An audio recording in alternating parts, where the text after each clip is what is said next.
All right, guys, Mike Pence, Vice President, comes out and says, I want a man on the moon by 2024. Crazy, right? Now it's been I think about 45 years. We've had 12 men on the moon, and now they want to send the first woman to the moon. Pretty cool.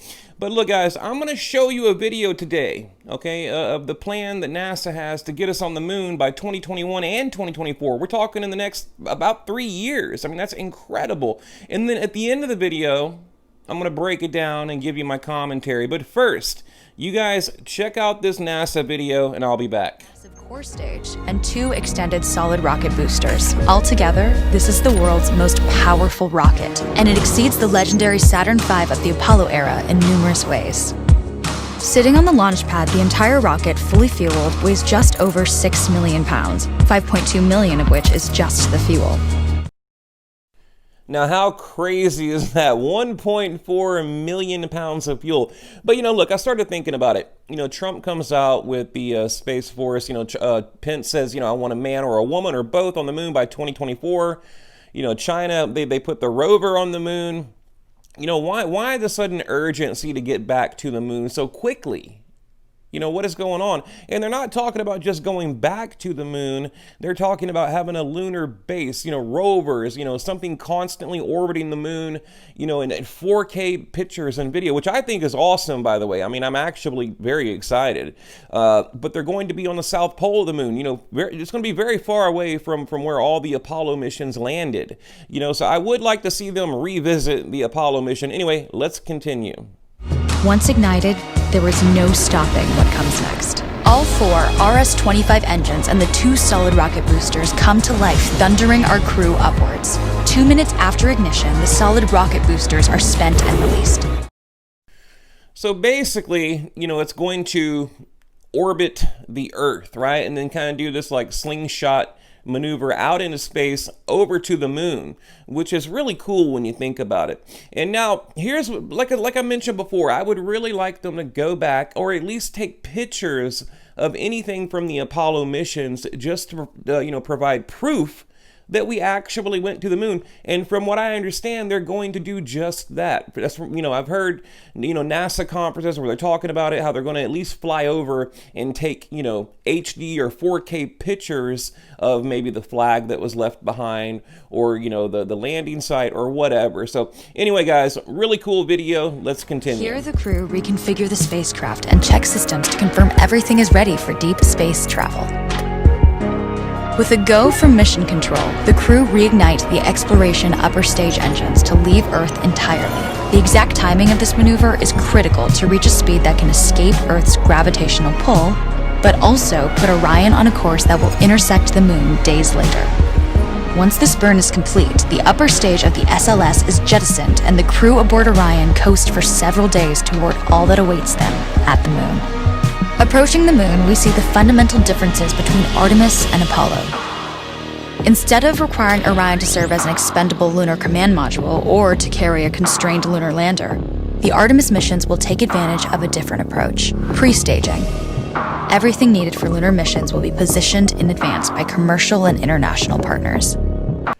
All right, basically, we're going to have companies like Blue Origin, Dynetics, I believe it is pronounced, SpaceX, going to the moon before, the Artemis goes in 2024.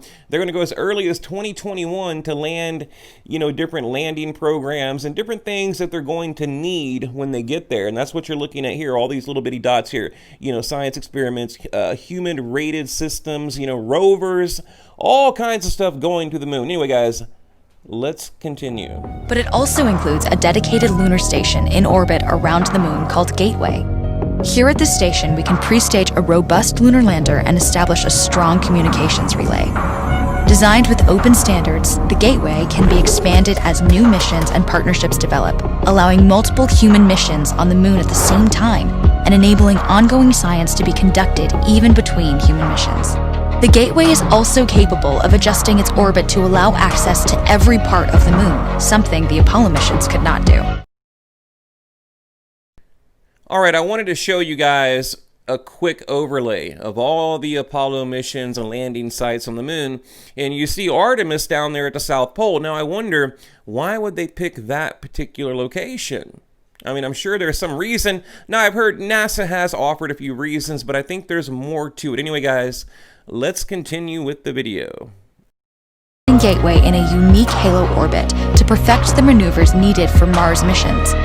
And with the growing list of commercial and international opportunities, Gateway is the ideal hub between Earth and all that lies beyond. Returning to our crew as they approach Gateway, the Orion must match the elliptical orbit of the station in order to successfully dock. Once on board, pre-selected crew members transfer to the lunar lander, while those assigned to Gateway remain on station. The lunar lander system itself is built for 3 unique steps: descending from the halo orbit of Gateway down to a low lunar orbit, descending from low lunar orbit to the surface, and once the lunar mission is complete, launching from the surface of the moon and ascending all the way back to the orbiting Gateway. Now, I'm sure many of you out there know the last time we went to the moon, December 1972, Apollo 17. Now, my question is, why are we going back? Now, I'm sure I can read all the reasons from NASA and all that, but, I thought that, we couldn't go back. We didn't have the money to go back. We didn't have the technology to go back. It would take 10, 15 years. But now, like I said, they're doing this. By 2024, you're going to be watching 4K video of the moon landing. Crazy, right? Anyway, let's continue.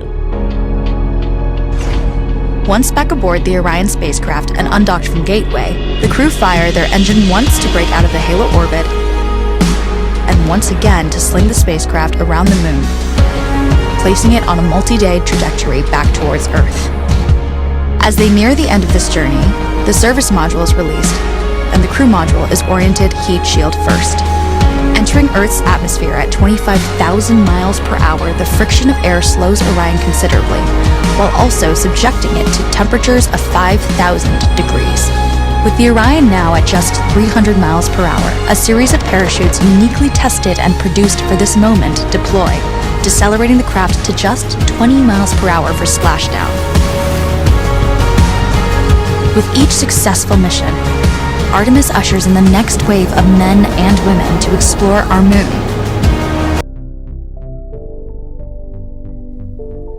All right, let me read a little bit of an article I found today, about, this new mission to the moon. Last time a person visited the moon was December 1972, Apollo 17. We've already gone over that. We know that. Okay, but let me get to this here. Landing 12 people on the moon remains one of NASA's greatest achievements, if not the greatest. Astronauts collected rocks, took photos, performed experiments, planted flags, and then came home. But it goes on to say, but those stays during the Apollo program didn't establish a lasting human presence on the moon. More than 45 years after the most recent crewed mission, Apollo 17 in December 1972, there are plenty of reasons to return people to Earth's giant dusty satellite and stay there. So again, we're going to have, what do you call it, a lunar city, a moon base. I think we already have one, right? But let's continue. Vice President Mike Pence has promised that we will see astronauts on the moon by 2024, including the first woman to ever touch the lunar surface, right? Crazy. Now, like I mentioned earlier, the NASA president and CEO, I'm not sure what he is, okay? He says, basically, Trump has requested an additional $1.6 billion in funding for the current plan to return to the moon, which is largely focused on a lunar lander that at this point does not exist. Now, we know SpaceX, they're working on, all kinds of different things over there, all these different private companies. So, like I said, it's a global effort, right? I mean, so I keep asking myself, why are we going back? I mean, I always thought that we should, and you guys know, my family, they all worked for NASA. My uncle worked on several of the Apollo missions, even Apollo 11. you know, he worked Mission Control. And you know, you're probably thinking, well, wait a minute, you're like this big UFO channel. Why are you talking about the moon? Because I do believe we went to the moon, but I also believe, you know, they did fake some things, like for media, you know, basically it was a photo op. And that's exactly what my uncle told me, you know, and I believe it. You know, I don't think you can fake that many missions, you know, 12 people on the moon, all the video, all the photos, things like that. You know, but what I like about this particular mission is you cannot fake it, right? And I from what I understand, they're going to provide proof that we actually went, you know, back in the, you know, or what is it, late 60s, early 70s. So, you know, I'm excited about this. I think you should be too. And I think as far as, you know, the UFO community, you know, we're going to get a lot of really cool video. I think a lot of questions are going to be answered. I mean, look at the Navy video, the USS Nimitz. Like, you know, things are happening. Things are changing.